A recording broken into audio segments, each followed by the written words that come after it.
Fala galera, Capitão Fernando Almirante Navarro para mais um episódio de Nerd Fiction. E hoje vamos fazer o review do 6º episódio da primeira temporada de Star Trek Discovery. Left.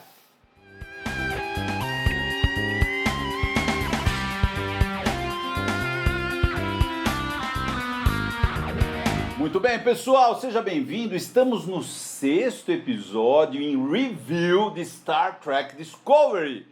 Cara, estamos indo bem. Estamos indo bem. Vocês estão gostando? Vocês estão gostando? Espero que sim, cara. Porque, olha, eu vou ser honesto. De todos os 6, né, que eu completei hoje, esse episódio, Left, ou Let em português, cara, extremamente competente. Gostei do episódio. Óbvio que tem um monte de coisa que se você limpasse, ficaria perfeito. Mas eu, na minha opinião, Fernando, maravilhoso esse episódio. Maravilhoso, talvez o melhor. Na minha lembrança, antes de eu rever o episódio, era que eu considerava esse o melhor episódio da primeira temporada de Discovery. Aliás, talvez o melhor episódio de Discovery. Talvez o melhor episódio de Discovery de todas as temporadas. Era o que eu lembrava. Na minha cabeça, eu considerava esse o melhor episódio, porque ele trata com o lore, com a história do Spock, do Sarek, da Amanda. Ele evolui a história e ele é um episódio contido. Começo, meio e fim. Mas ainda dentro da grande história da Guerra Klingon. Da Guerra Klingon. Certo? E aliás, se a gente for ver, esse é o primeiro episódio que a gente vai ter que não tem motor de esporo, não tem nada. Agora a nave está concentrada e a gente começa o arco Discovery na Guerra do Klingon, certo? Mas ele é um episódio contido, é estilo Deep Space Nine. E mais do que isso, gente, tirando as arestas que dariam numa boa para serem aparadas que a gente vai discutir, esse episódio funciona de maneira brilhante. Ele é escrito pelo Joe Menosky. Pelo Joe Menosky. O Joe Menosky não escreveu sozinho, tá? De acordo com os créditos, tá? Também teve o Jeff alguma coisa. Cadê ele? É o Ted Sullivan. Falei Jeff e Ted. Ted Sullivan, tá? Que co-escreveu com ele, então a gente sabe de onde vem as ideias ruins. As ideias ruins vêm do Ted Sullivan, as ideias boas vêm do John Menosky. Aliás, aí você fala, por que o John Menosky tem ideias boas? Cara, ele vamos dar a fichazinha ruim do John Menosky. 4 episódios de For All Mankind. Ele dirigiu 4 episódios de For All Mankind, porque ele foi produtor de 20 episódios de For All Mankind, segunda e terceira temporada. Quer dizer, não precisa falar mais nada. E pra mim, a segunda temporada é melhor de For All Mankind, melhor que a primeira. Produtor da terceira temporada de Orville. Sim, ele produziu a terceira temporada de Orville e escreveu, eu falei dirigiu, gente, escreveu. E escreveu, ele é escritor, escreveu um episódio. Mas ele foi produtor de Voyager. Ele foi coprodutor de Voyager durante vários episódios. Nova Geração. Ele estava na equipe da Nova Geração, vários episódios. Ele só escreveu, agora é escritor mesmo, né? 36 episódios de Voyager. 36 episódios, Ele também escreveu uma porrada. 4 de Deep. 4 de Deep. 35 da Nova Geração. Sim. De missão. Quer dizer, o cara sabe o que tá fazendo, né? Sim. A gente vê que você a primeira vez, Missão Alien. Ele trabalhou em Missão Alien, né? Que, aliás, perdemos, né? O ator que fazia Missão Alien, que também fazia o embaixador. De Sovol, uma perda, né? O Graham. Mas, voltando, sim, você vê que é um cara que entende de ficção científica, entende de Star Trek e soube colocar os conceitos, os temas, porque esse foi o melhor episódio, até em atuação pra Sonequa. A atuação da Sonequa nesse episódio tá ótima. Se você for olhar tecnicamente, tirando o roteirinho que dá pra tirar umas coisas, ela foi perfeita. Ela não encheu o saco. Aquela atuação que a Sonequa deu nesse episódio é a atuação que a Michael devia ter pra sempre. Pro resto, e não a Michael, por quê? Esse episódio, tá? Gente, não tem spoiler. Esse episódio a Michael descobre uma coisa do passado, uma coisa verdadeiramente devastadora pra qualquer pessoa, certo? Ela tem vamos dizer, uma evolução com a relação do pai dela, o episódio, tudo aquilo, e sabe o que ela não faz em nenhum momento? Chora. Ela não chora, ela não precisa, mas mesmo assim você vê que ela está emocionada. Ela declara, minhas emoções estão em desordem. Estão atrapalhando, é difícil fazer o quê? Por quê? Ela está na cabeça do Sarek para salvar ele, mas ao mesmo tempo ela quer ver o que está acontecendo ali. A curiosidade pessoal dela atrapalha a missão dela. O quê? O que faz sentido. E não aquela coisa descontrolada da terceira temporada, enquanto eu tô fazendo contato com o celular, eu tô chorando a morte do Booker da quarta temporada. Deus do céu, gente. Isso aqui é normal. É como deveria ser a Michael. E mais do que isso, né? Eu fiquei com tanta, sei lá, inveja do episódio no sentido como eles gastaram dinheiro com efeitos especiais, como os efeitos especiais são bem feitos. Cara, que coisa linda, tudo é bonito. O Sarek pegando a própria nave, né, onde que ele vai encontrar Michael. Na verdade não é Michael, ele vai encontrar os Klingons, mas ele pega aquela nave, já chega, o efeito especial para aquela nave é maravilhoso. Depois do treinamento do Lorca com eu sempre esqueço o nome dele. O Ash Tyler. O Ash Tyler. A vida inteira esqueci o Ash Tyler, né? Mas, aquele treinamento foi lindo, né? Aqueles efeitos especiais, todos os efeitos especiais, eles gastaram muito dinheiro. Muito. No After Track, né, que tinha na época que lançou a primeira temporada, que parou depois, mas tinha nessa época, certo? Os produtores estavam lá, o Aaron e a Gretchen falou que eles gastaram muito mais que eles deviam nesse episódio. E mostra. Dá pra ver, ele é bonito, ele é esteticamente bonito. Sem contar a atuação também do Lorca, né? Do Isaacs. A Sonica tá fantástica, mas pra variar, o Jason Isaac rouba o show, rouba a história, ele tá ótimo nesse episódio. E a gente sabendo de onde ele veio agora, as dicas são dadas o tempo todo. As dicas não param de ser dadas, o reflexo no espelho dele olhando as coisas, tal, as dicas não param, mas assim, vamos deixar claro, tá? Pra todo mundo que seguia na época o podcast Sessão 31, que a gente tava fazendo review, tá, desses episódios, eu lembro bem, tava fazendo review desse episódio a Roberta, que hoje tá lá no Trek Brasilis, né? O Valdomiro, que era o Sessão 31 que se aposentou, o Ricardo, o Thiago, certo? Tinha gente lá. Todos, que era uma equipe grande, né? Sempre fazendo esses reviews, certo? A gente tava fazendo review do episódio, eu lembro que a Roberta ficou surpresa na época, que ela falou, eu achei que que eu ia ter que ficar defendendo o episódio, e a gente tava elogiando bastante esse episódio, porque esse episódio tem muita coisa para ser elogiada. Mas o que eu tava querendo dizer é que todo mundo que acompanhou os podcasts viram que eu estava falando desde o começo que tem algo errado com o Lorca. Porque na época eu falava, não, tem alguma coisa errada com o Lorca. Aí tem, né? Tem coisa com o Lorca. E só xingamento, né? Porque o fã que ama Discovery, né? Que falava que não, vocês não assentam o novo. Quando você falava alguma coisa, era xingamento. Xingar minha mãe era a coisa mais de boinha que eles fizeram. Era textão bonito. É um textão muito bonito xingando todos os meus ancestrais porque eu não gostei da sériezinha que ele gostou, certo? Mas de qualquer maneira, não são todos. Muitos fãs de Discovery são pessoas ótimas, tal e coisa. Mas tinha muita gente na palavrinha que vocês gostam, tóxica, que porque você não acompanha a opinião da pessoa, você tem que ser cancelado da internet. Agora, a maior parte das coisas que a gente apontou, Fernando, antes de você terminar, quase tudo era verdade, tudo aconteceu. Não, então, mas esse que é o negócio que eu queria colocar. No final das contas, a gente descobre que sim, tinha alguma coisa errada com o Lorca. E as pessoas falam, você não entende, esse é o capitão da era moderna, esse é o capitão do público de hoje. Não, esse não era o capitão do público, era um cara do universo do espelho. Um bandido de primeira categoria. Mas só pra falar, você sabe que a gente tem um problema sério nesse canal aqui, que tem dois canais que fazem muito sucesso na internet. O que odeia tudo e o que ama tudo. A gente costuma fazer uma análise um pouco mais... fria. É claro que equilibrada. A gente tem nossas predileções. Lógico, isso ficou claro pra vocês. Né? É difícil falar bem de uma coisa que a gente não gosta ou falar mal de uma coisa que a gente ama. Tipo, eu falo mal pra caramba do filme 5 de Star Trek, eu amo. Eu adoro aquele filme. Mas é uma merda o filme, mas eu amo. Então, é difícil separar sentimentos, mas a gente sempre tenta dar uma opinião balanceada, tanto pro bem quanto pro mal, certo? Sim, a gente olha os dois lados. Até agora só falamos bem. E pra você ver, nosso canal não deslancha. Agora, a galera que ama tudo que é produzido ou que odeia, a coisa...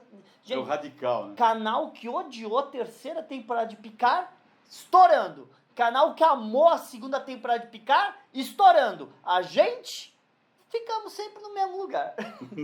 sempre morrendo na praia. É, mas tudo O bem. YouTube quer que você se posicione e a gente não faz isso. Exato. Pô, por exemplo, ó, lá do ruim do episódio, o Catra tá ligado Sim, mas ao isso- Sarek, não, eles sim, até mas explicam isso tal. é, Mas... Isso é um sintoma do Vulcan Hello. Porque Sim. eles inventaram isso lá atrás, não pode ser É contrariado. um Catra quântico, É. né, meu? Que em qualquer ponto do universo ele se manifesta. Isso Sim, daí é forçado para um Mas cacete. só pra falar, não precisava ter falado que ela divide o Catra, essa ideia idiota que veio lá do roteiro, né, dos outros lá no começo.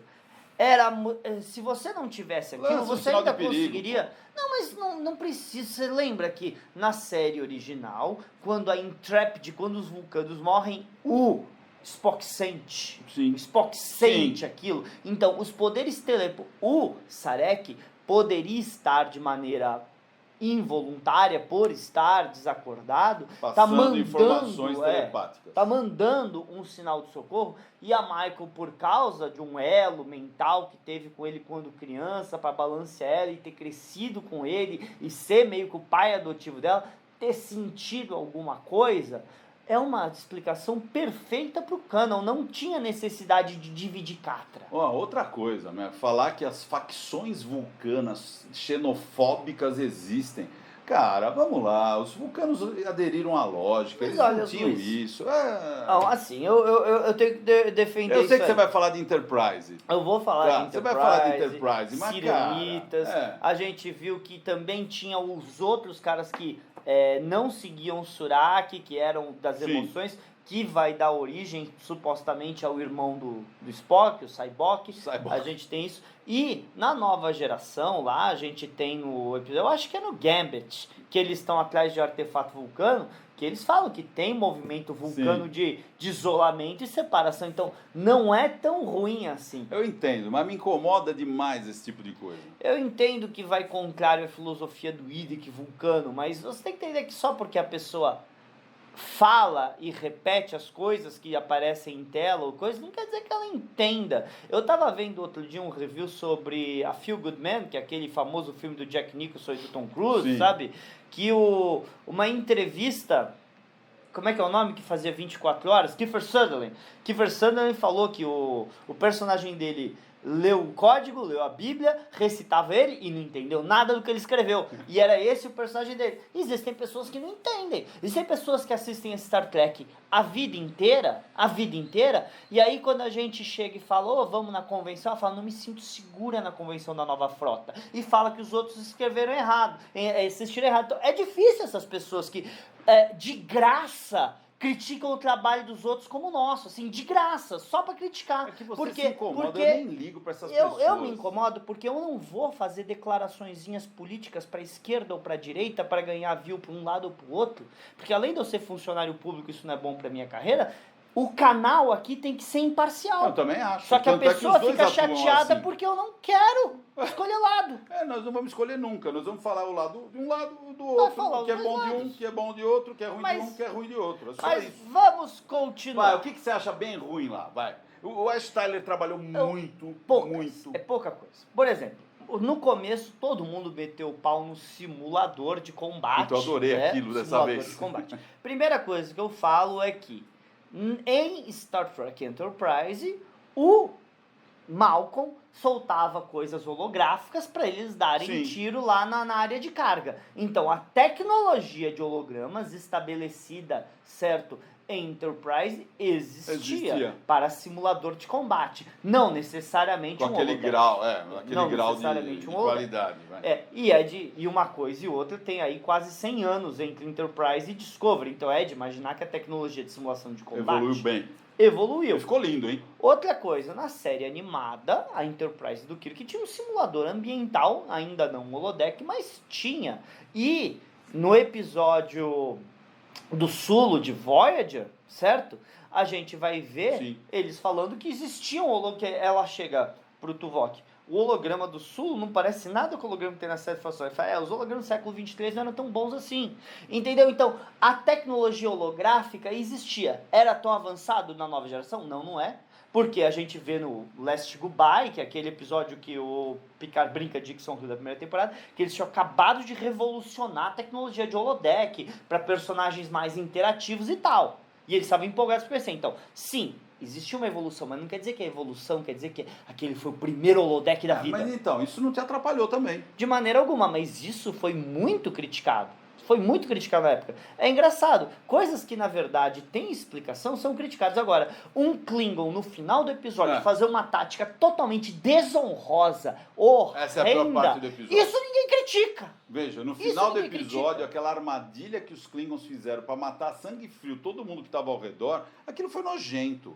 Nojento por um sentido. Primeiro que naturalmente é nojento. Segundo, um Klingon nunca faria isso. É desonroso. Ele foi um traidor. Ele traiu a confiança do outro que estava com ele. Quer dizer, isso talvez seja a pior parte do episódio.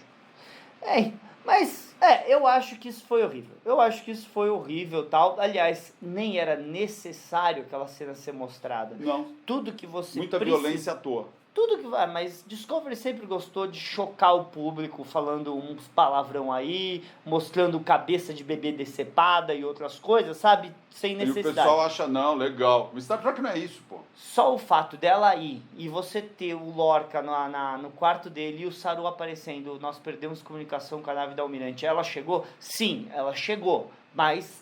perdemos comunicação com a nave da Almirante, ninguém sabe onde ela tá, vamos lá, ele não falou, vamos arriscar. Não vou porque ele estava defendendo dele. Não existe necessidade de mostrar o que aconteceu com ela, como foi. Você quer que tenha sido uma traição, uma captura? Não mostra. Mesmo porque só para fazer aqueles 3 alienígenas altão lá e os 2 Klingons, eles devem ter gastado uns bons $10 mil desnecessariamente. Ou mais.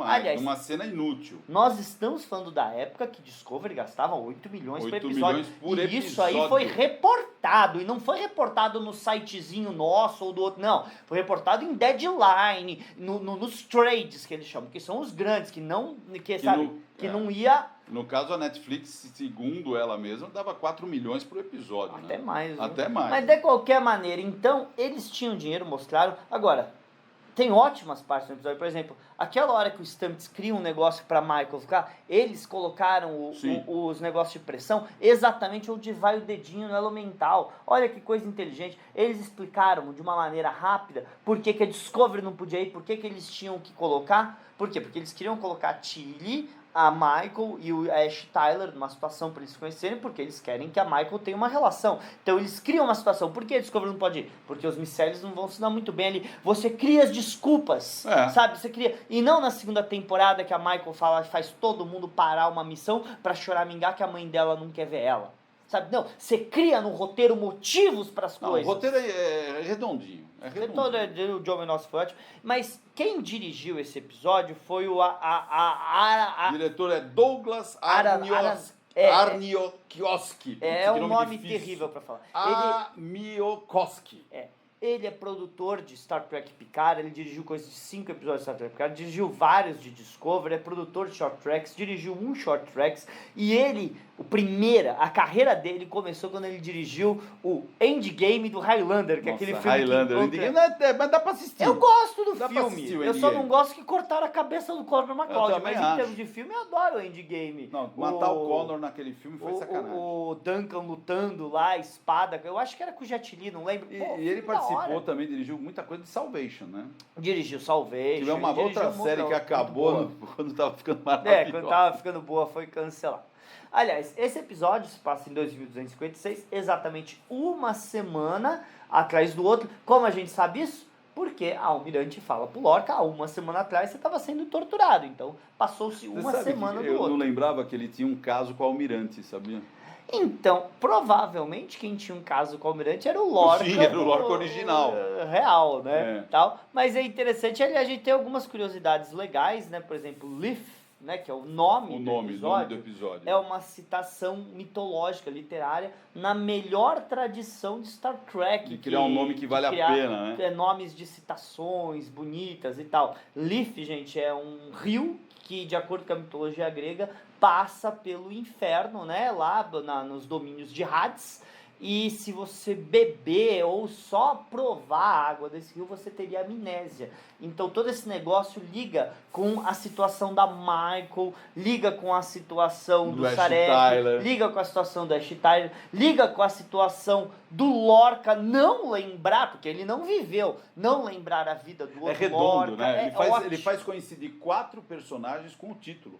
Sim, é ótimo, é fantástico. O título, isso, tá? Brilhante o título, brilhante. Bem, vamos colocar a primeira vez que a gente vai ver essa camisa que eu estou usando aqui, tá? Aliás, essa camisa que eu estou usando foi feita pelo Ateliê Fantin, pelo Rogério Fantin, tá? Muito legal, né? Ele que fez essas máscaras. E não é também. Coisa, ela é... Não, ele pintou. Ela é pintada à mão, certo? Tal. A gente vê a primeira vez que a gente vê, porque a Michael está meio que tutelando a Tilly, que a Tilly quer ser capitão. Aí vai uma crítica minha, não esse episódio, mas as motivações da Tilly mudam de temporada em temporada. Temporada ela muda a motivação, mas o lado bom no bate-papo dela com a Michael aparece Enterprise. A primeira missão na série da Enterprise da classe Constitution é nesse episódio, e interessante. Menção, né? Você falou a primeira menção, a primeira vez que aparece o nome Enterprise. Nome Enterprise. Então, você vê que um cara que trabalhou com a era Berman sabe que o fã quer escutar o nomezinho Enterprise. Olha que coisa difícil de entender. Aí já coloca que a Michael sabe tudo de vitaminas, proteínas, sais minerais e dietas. Sim, ela tá... Parecendo aliás, já Super Michael. Eu, pessoalmente, se tiver algum nutricionista, fique super à vontade para me contrariar. Eu não acredito que no café da manhã comer um burrito de carne seja a melhor opção. Que nem a Michael falou pra Tilly, tá? Burrito de carne.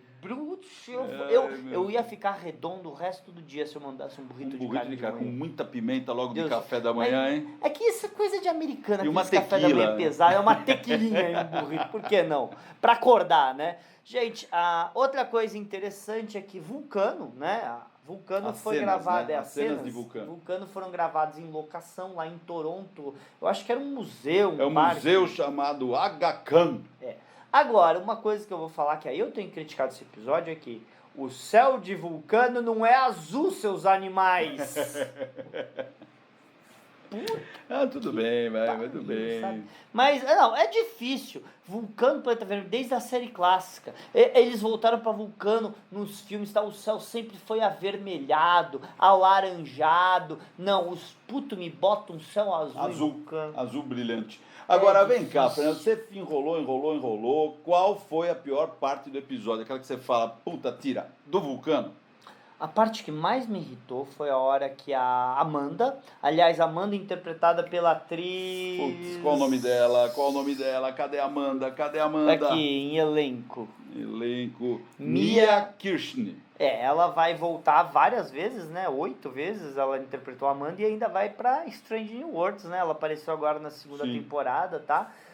Interpretando a Amanda Grace, uma atriz mais... Olha, eu achava que ela era mais nova. Quando eu descobri que ela nasceu em 75, ela não é tão jovem, não. Bem conservada, né? Tá, muito bonita, inclusive. Sim. Parabéns pra ela. Ela é a quinta pessoa a interpretar a Amanda, sabia? É a quinta? É a quinta interpretou. Bonita, personagem muito bem feito, mas a hora que ela tá discutindo com o Sarek, ela fala pro Sarek que a Michael tem as melhores notas que qualquer Vulcano.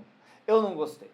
Eu acho que existem maneiras muito mais interessantes de você falar. Ela tem notas que rivalizam com qualquer Vulcano. Exato. Ela precisa ser mais inteligente que todo mundo. Existe a necessidade.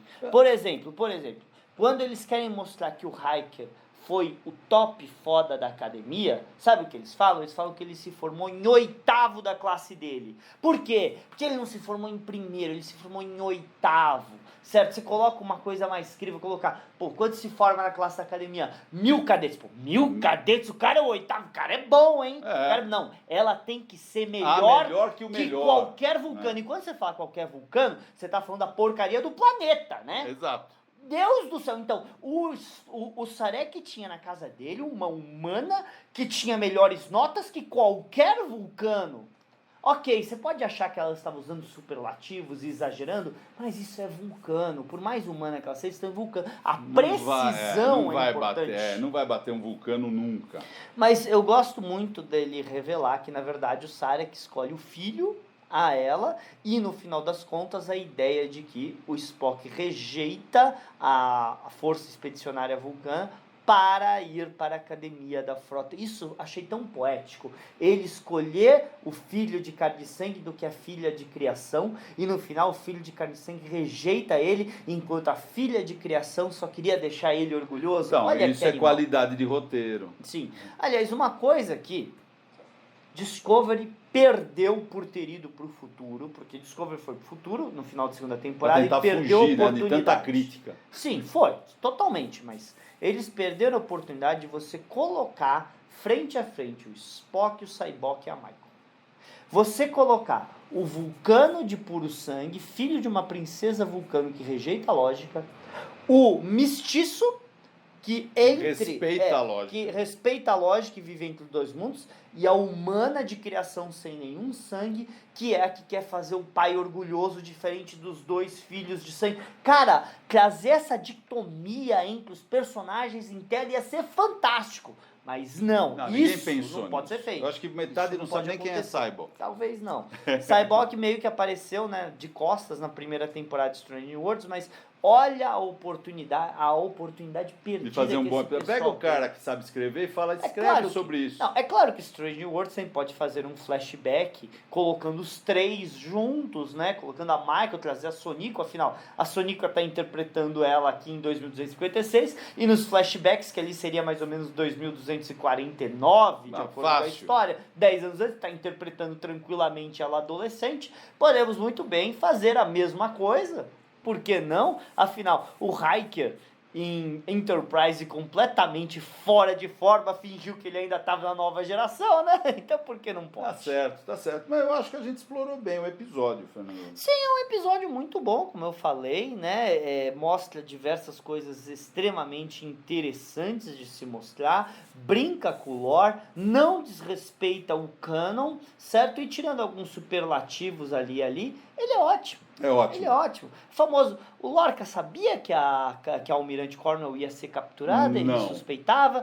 Ele talvez podia internamente matar. suspeitasse. E então, tudo isso fantástico. Aquela hora que ele tá dando no Almirante Vulcano, que ele tá dando, eu vou do mesmo jeito, é ótimo, é fantástico. Porque você vê o antagonismo, né? Sim. A atitude, né? Mostra o antagonismo. Eu vou fazer. Mas- Quando não interessa. Mas eles não estão dá. fazendo, Lorca, fazer o que a gente quer que um capitão faça. Eles estão fazendo a gente se apegar ao Lorca, Sim. para depois eles puxarem o tapete Fazer o na plot gente. twist. Isso não é subverter a expectativa. Subverter a expectativa é fazer alguma coisa que não faz sentido. Para o personagem. Certo? É o Luke Skywalker jogar o sai pra trás. Isso não é plot twist, subverter a expectativa. Plot twist é você direcionar para uma coisa, mas as dicas estavam aqui o tempo todo que era outra. Isso é plot twist. Isso é um roteiro inteligente. Esse episódio é parabéns. Acho até que a nota no IMDb 7.3 é baixa. Merece um 8,5 com louvor aqui, na boa. Aliás, estamos aqui na história em dezembro de 2256, estão quase chegando em 57. E é isso, né, Lucas? Tá bom demais, tá bom demais. Bem, só por curiosidade, ele foi ao ar em outubro de 2017.